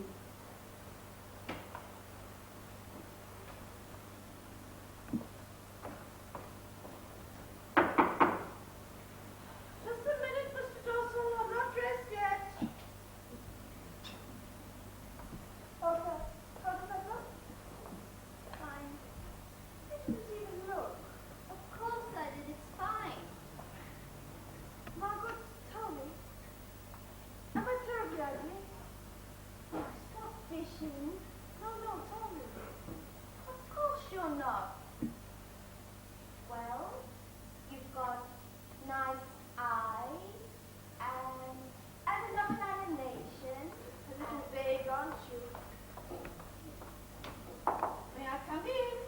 Come in, madam. Mr. Dossel is impatient to get in here. Heavens, he takes the whole room for himself the entire day. Anna, dear, you are not going in again tonight to see Peter. That is my intention. But you have spent a great deal of time in there today already. I was in there exactly twice. Once to get stationery and then 3/4 of an hour before supper. Are you not afraid that you're disturbing him? Mother, I have some intuition. Then may I ask you this, Anna? Please do not shut the door when you go in. You sound like Mrs. Van Daan. No. I do not mean anything wrong. I only wish you do not leave yourself open to criticism, that you will not give Mrs. Van Daan the opportunity to be unpleasant. Mrs. Van Daan doesn't need an opportunity to be unpleasant. We are all of us on edge, worried about Mr. Carter. This is one more thing. I'm sorry, Mother. I'm going in to see Painter tonight. I'm not going to let Petronella Van Daan spoil our friendship. Why don't you two spend some time in the main room? It saves a lot of trouble. It's harder, Mother, having to listen to all those remarks from Mrs. Van Daan and not say a word. Why doesn't she say a word? I think it's ridiculous to take it and take it. You don't understand, Mother, don't you? She can't talk back. She's not like you. It's just not in her nature to be quite calm.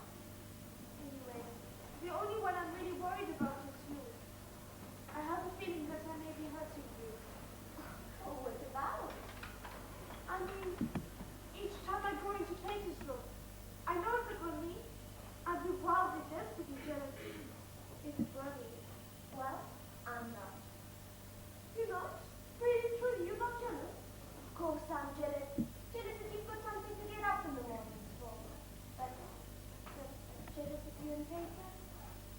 No. Maybe there's nothing to be jealous of. Maybe I'm just taking the place of his cat. Are you sure you don't want to come in with us? I have a book. I want to come into my room. A minute, Mr. Dussel. Here I go. To run the gauntlet. Ah, thank you so much. My God, look at her. I don't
things are so different now. Do you think a girl shouldn't kiss anyone unless she's engaged to them or something? What do you think? I mean, it's so hard to try and think what to do with young love. We're all falling around up here. Well, you don't quite know what's going to happen tomorrow. And what do you think? Well, I suppose it would depend on the girl. Some girls, anything they do is wrong. But others, it wouldn't necessarily be wrong with them. And I've always thought there were two people. 9 o'clock. I have to go. That's okay. Good night. You won't let the topic come? No. I might read you my diary sometime. There's a lot in it I'd like to talk over with you. There's a lot about you. What kind of thing? Oh, I wouldn't want you to see some of it. I thought you were nothing, the way you thought about me. Have you changed your mind? The way I changed my mind about you? Well, you'll see.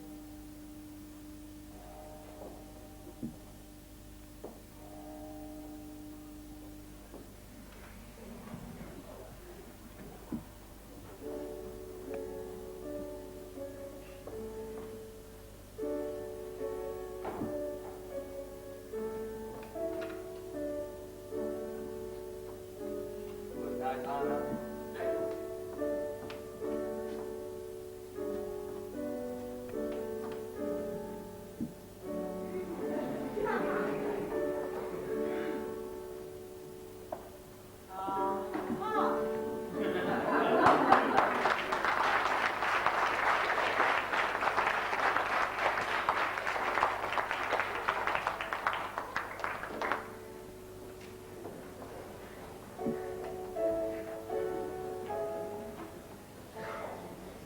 By this time, we all know each other so well that if anyone starts to tell a story, the rest can finish it for him. We're having to cut down still further on our meals.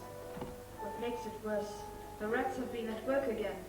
They've carried off some of our precious food. Even Mr. Dussel now wishes that Lucy was here.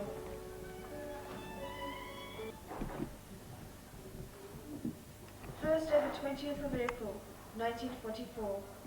Invasion fever is mounting every day. Mick tells us that people outside talk of nothing else. For myself, life has become much more pleasant.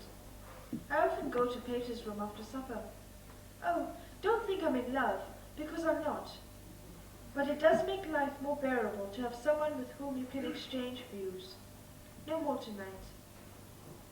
P.S. I must be honest. I must confess that I actually live for the next meeting. Is there anything lovelier than to sit under the skylight and feel the sun on your cheeks and have a darling boy in your arms? I admit now that I'm glad that Van Daans had a son and not a daughter. I've outgrown another dress. It's the 3rd. I'm having to wear Margaret's clothes after all. I'm working hard on my French, and I am now reading La Belle Nivernaise.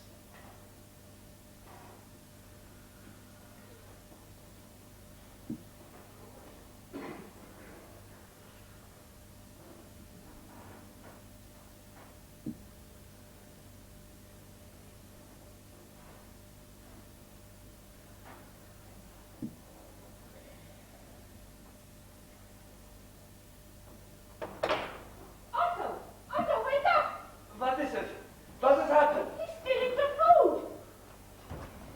You, give me that. What have you got in here? Give it. Mr. Dussel, for heaven's sake. Paper, help me! Let go of him! What has happened, Bo? Greedy, What's the matter? selfish, good for The nothing. food! That's why he was stealing the bread! It was you. All the time it was you, and we thought it was a rat. Mr. Van Daan, how could you? Hungry. We are all of us hungry. I see the children getting thinner and thinner every day.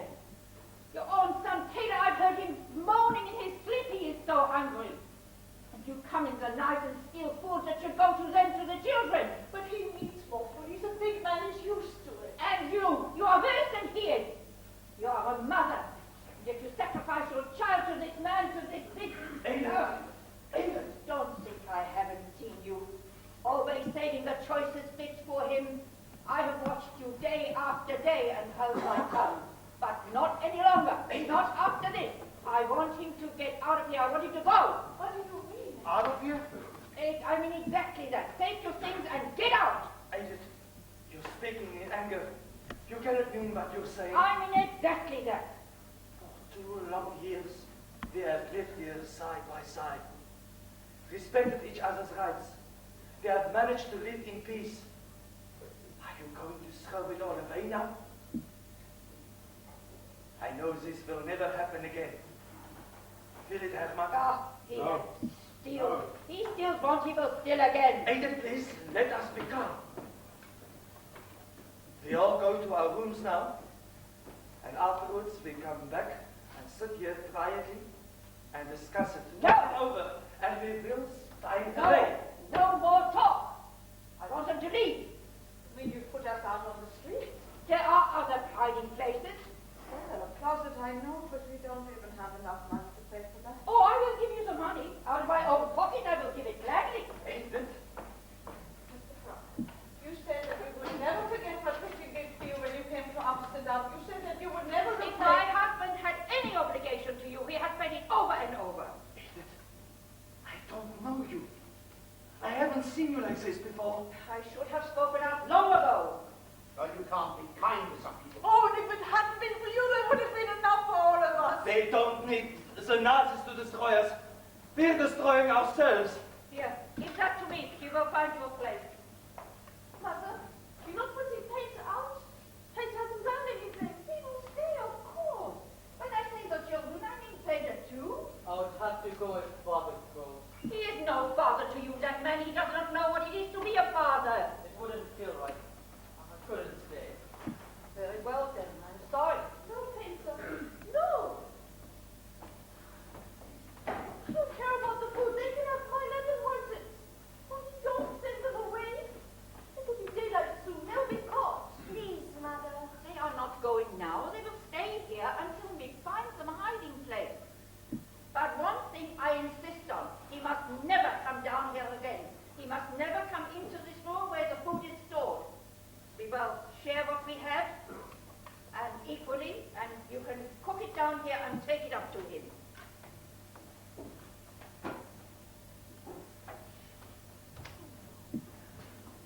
Oh, Mr. no. Frank? No. We haven't sung so far in the fight of the Martha. of rotten potatoes. Anne. Peter, Stop it. Mr. Van Dam.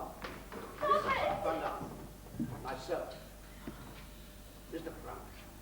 Mrs. Frank. It's me. Martha. At this hour? It must be trouble. I beg you, please don't let us see a thing like this. I beg you. Stop it. You're keeping all the big ones for yourself. Look at the size of that. The most wonderful new thing Paige has begun. No. No. Be ready, everybody. You want to say?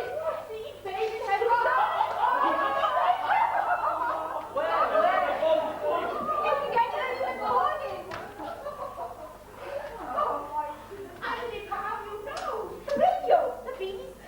They say they landed on the coast of Normandy. The British? Oh, the British, American, French. That's falls with all of them. More than 4,000 ships. Churchill spoke, and General Eisenhower. DJ, that's what they call it. Oh, thank God it's come. I'm going to tell Mr. Kraler. This will be between any blood transfusion. What part of Normandy did they land? Did they say? Just Normandy. I'll be up the minute I hear from Oh, thank you very much. Edith, what did I tell you? What did I tell you? The door, lock the door. Oh, with all the excitement, I forgot to lock the door.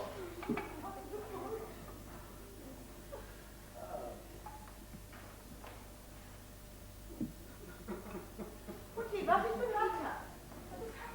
Please, I'm so ashamed. Oh, my God. Oh, it doesn't matter anymore. Didn't you hear what Viv said? The invasion has come. We are going to be liberated. This is a time to celebrate. You grateful children. We have all done things we are ashamed of. Look at me. The way I've treated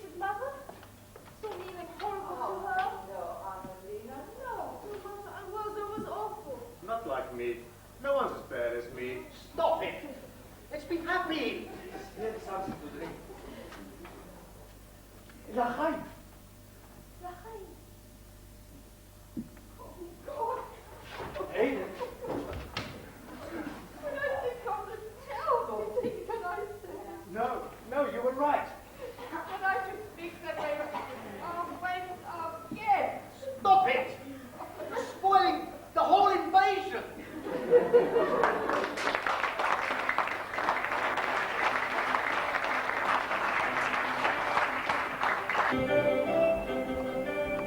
We are all in much better spirits these days.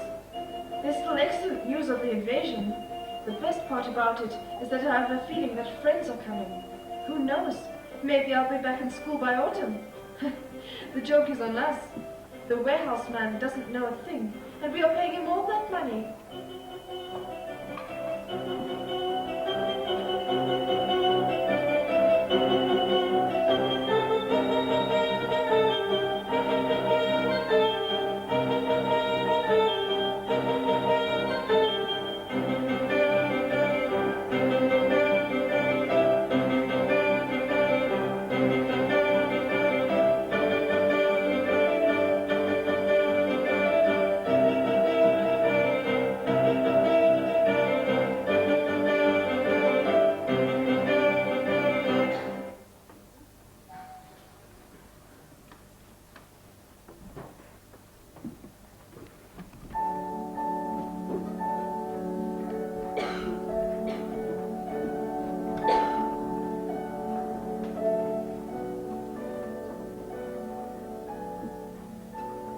Wednesday, the 2nd of July, 1944.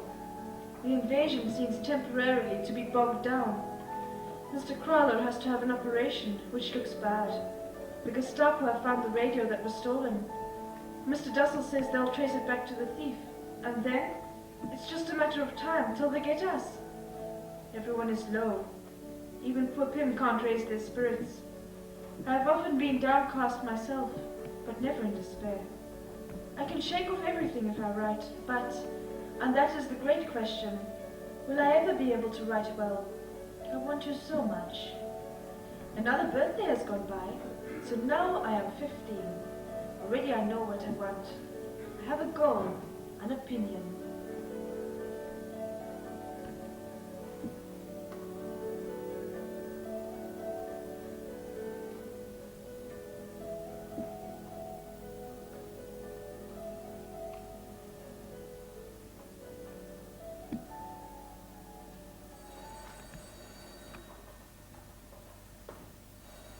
There it goes again. Mr. Frank, you hear the telephone? I hear, Mr. Dussel. I hear. It's Rita trying to sell us something. This is the third time in quick succession. She can't come here herself, and she's trying to get us a message. Please, Mr. Dussel, please. You're wasting your breath. 3 days now she hasn't been here. 3 days. And today, Friday, there's not a man here, not a sound. Perhaps it's Sunday. We may have lost track of the days. You have the diary, dear. What date is it? I don't lose track of the days. I tell you exactly what day it is. August the 4th. Friday, August the 4th. And not a man in the building. Mr. Frank, I beg of you. No. Just pick it up and listen. You don't have to speak. Just pick it up and see if it's me. No, I've told you no. I'll never do anything that might reveal we are here in the building. Mr. Frank is right. Then you just stand up outside. You're on. If we wait patiently and quietly, I still believe that help will come. I'm going down. Mr. Dussel, wait. Mr. Dussel, please. Mr. Dussel.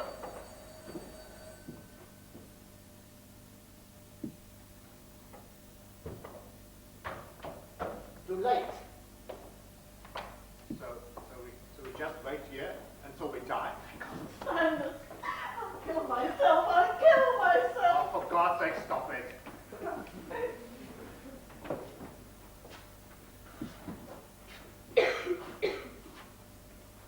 Whose fault is it really? We could have been safe somewhere in America or Switzerland. But no. You wouldn't listen. You wouldn't leave when I wanted to. You couldn't leave your things.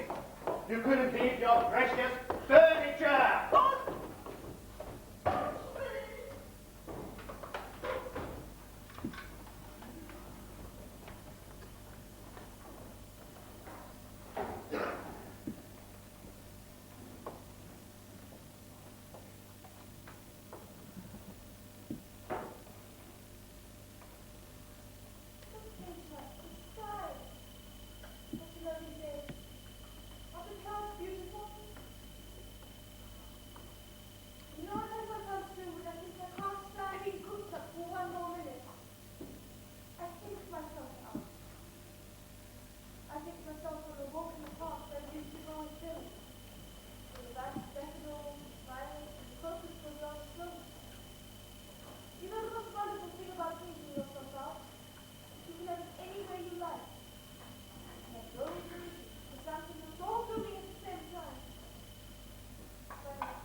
think if something doesn't happen to him, we don't get out of here. I just can't take much more of it. I wish you had religion, Peter. Oh no, not me. Oh, I don't mean you have to be orthodox or believe in heaven and hell or that interesting. I just mean some religion. Just to believe in something. It doesn't matter what. When I think of all that's out there, trees, flowers, seagulls, the appearance of you, the goodness of the people we know, me, Dirk, Mr. Carl, all risking their lives for us every day. When I think of these good things, they're not as great anymore. I find myself and God. That's fine. When I begin to think, I get mad. Look at us, hiding out here for 2 years, not being able to move. Torture like, waiting for them to come and get us. And all for what? We're not the only people who've had to suffer. There's always been a race who's had to. Sometimes one and sometimes That another. doesn't make me feel any better. I know it's difficult. Trying to help anything. People are doing such horrible. You know what I sometimes think? I think the world may be going through a phase. The way others this matter. It will pass. Maybe not for hundreds of years, but someday. In spite of everything, I still believe that people are really good at heart. I want to see something now. Not 100 years from now. But Peter, if you only look at it as part of a great pattern, or just a little menacing way. Look at us, going on at each other like a couple of stupid grown-ups. Daniel, he's lost you. You know, someday, when we're outside again, I will.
For 2 long years,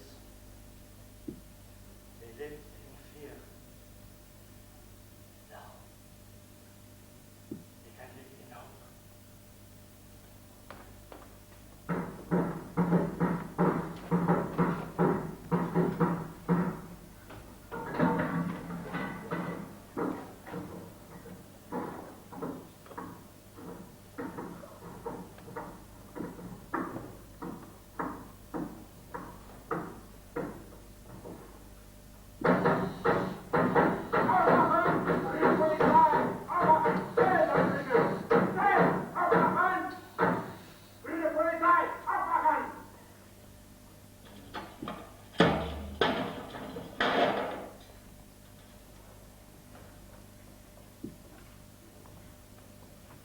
And so it seems our stay here is over. They are waiting for us now. They've allowed us 5 minutes to get our things. We can each take a bag and whatever it will hold of clothing, nothing else. So, dear diary, that means I leave you behind. Goodbye for a while. P.S. Please, please, Mip, or Mr. Crowler, or anyone else, if you should find this diary, will you please keep it safe for me? Because someday I hope...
no more. I'd gone to the country to find food. And when I came back, the block was surrounded by police. We made it our business to find out how they knew. It was the thief. It was the thief who told them. It seems strange to say that someone could be happy in a concentration camp. But Anna was happy in the first camp in Holland, where they took us. After 2 years being shut up in these rooms, she could be out in the sunshine and the fresh air that she loved. A little more. Thank you, mate. The news about the war was good. The British and the Americans were sweeping through France. And we felt sure that they would reach us in time. In September, we were notified that we were to be shipped to Poland. The men to one camp and the woman to the other. I was sent to Auschwitz. They went to Belgium. In January, we were set free. The few of us who were left. The war wasn't over yet, so it took us a long time to get home. We were sent here and we were sent there, behind the lines, where we would be safe. And each time our train would stop at a crossing or a siding, we would get off and move from one group to the other. Where are you? At Belsen, Buchenwald, Mauthausen? Do you see my wife? Is it possible that you know my husband, my son, my daughter?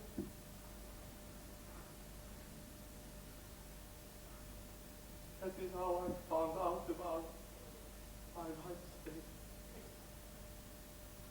Aber so vandaag später ist der Fluss.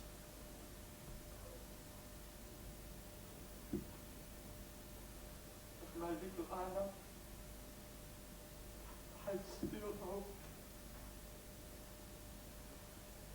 Yesterday I went to Rotterdam. I rented a woman there. She was in Belsen. What's my little Anna? Now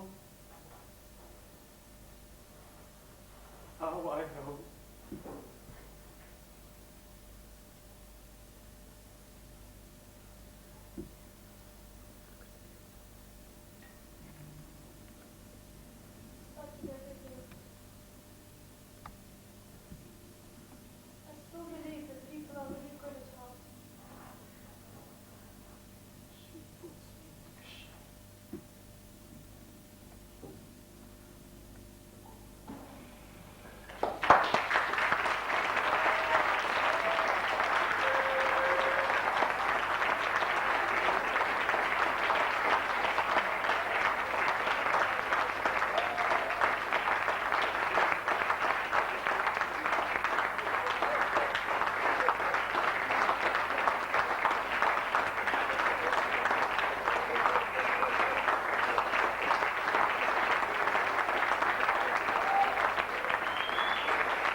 1944. My dearest diary, I don't want to have lived in vain like most people. I want to be useful, or bring enjoyment to people, even those I've never met. I want to go on living, even after my death. And that's why I'm grateful to God for having given me this gift, which I can use to develop and express all that's inside me. Yours, Anna M. Frank.